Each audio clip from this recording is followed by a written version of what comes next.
So I answered a question on Reddit the other day, which I thought was actually a really good, really interesting question. And so I thought it would be a good thing to talk about a bit, because I think it's something that affects a lot of people, and the question was, if I haven't always been running since I was a kid, how do I develop a base? Which I think is a really common issue, because a lot of times you are looking to people for advice, and they are people who have run as a kid, they've run in high school, they've run through university, and so they've had decades of time to develop an aerobic base. But a lot of us who come into it later, like I started running, I guess, what would I have been, like 33, so now it's sort of coming into 9 years, but there was no aerobic base to speak of.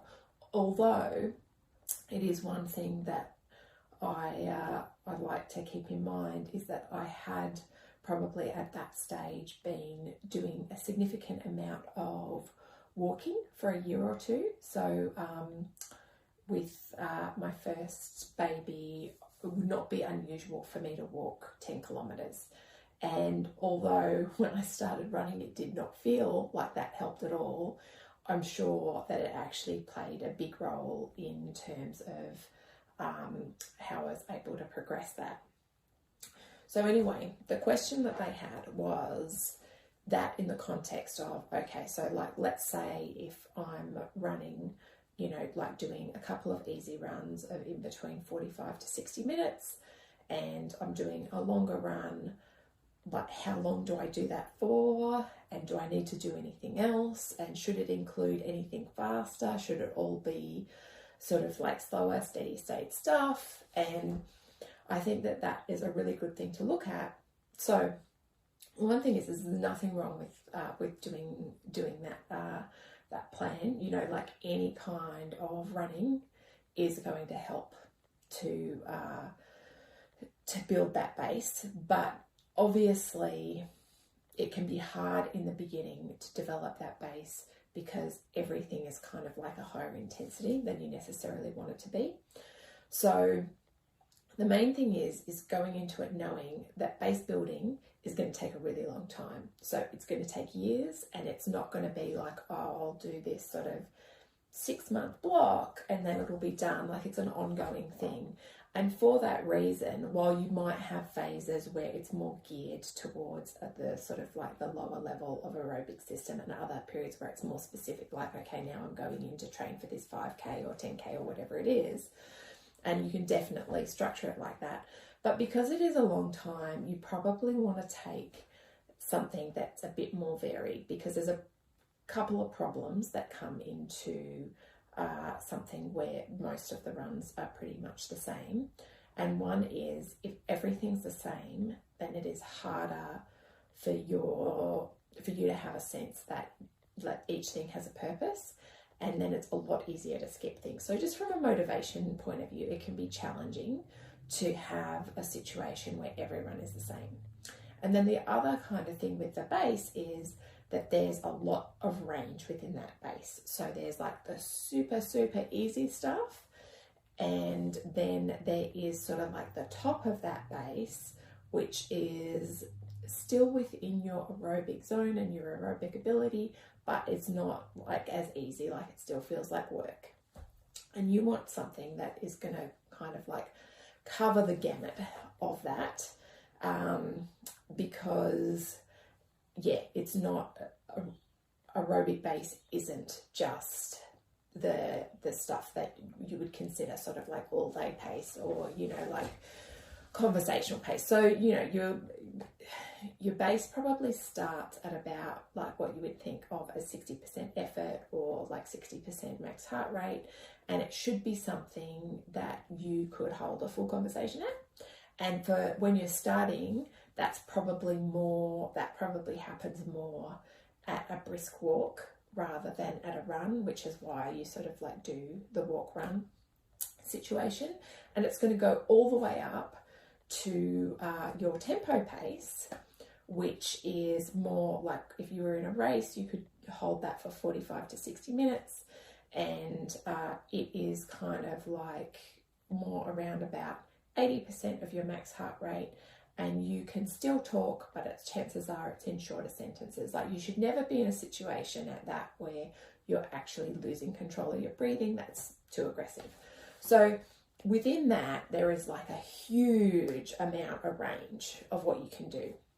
So for that reason, when you're looking at base building, there are sort of like some main things that you want to look at. One is that the bulk of your running is easy running.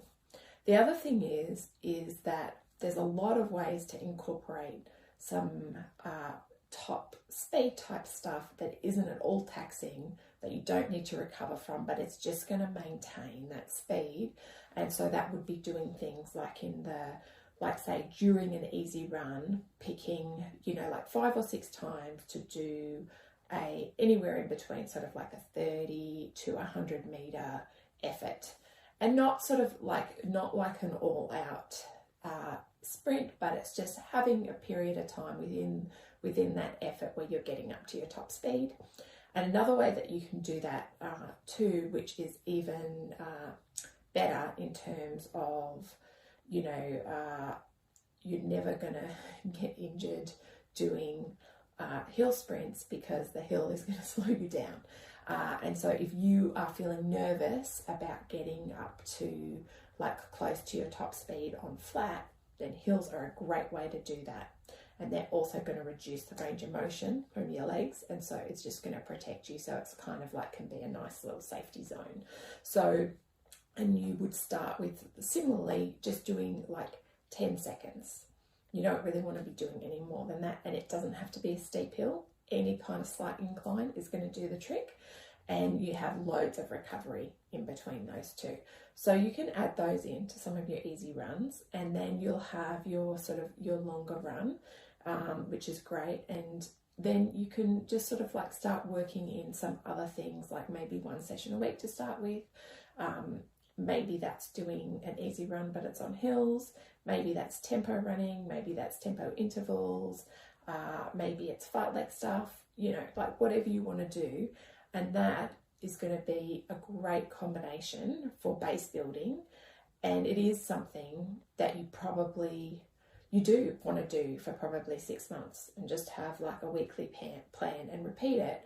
But the important thing is, probably from a mental point of view, is that you can have essentially the same weekly plan repeated, but change what you're doing. So, like 1 week it might be the short hills, the next week it might be more like the 30 meter strides or like mini sprints, and then like 1 week it might be 20-minute tempo run, the next week it might be, like 1 minute on, 1 minute off, like, that kind of thing. And that way you are getting a consistent stimulus, you are being consistent across like what the plan to be, but you're getting enough variety in there that that it's still interesting to you, and you're not sort of like getting into this thing where, because everything feels the same, that you lose some of that sense of purpose.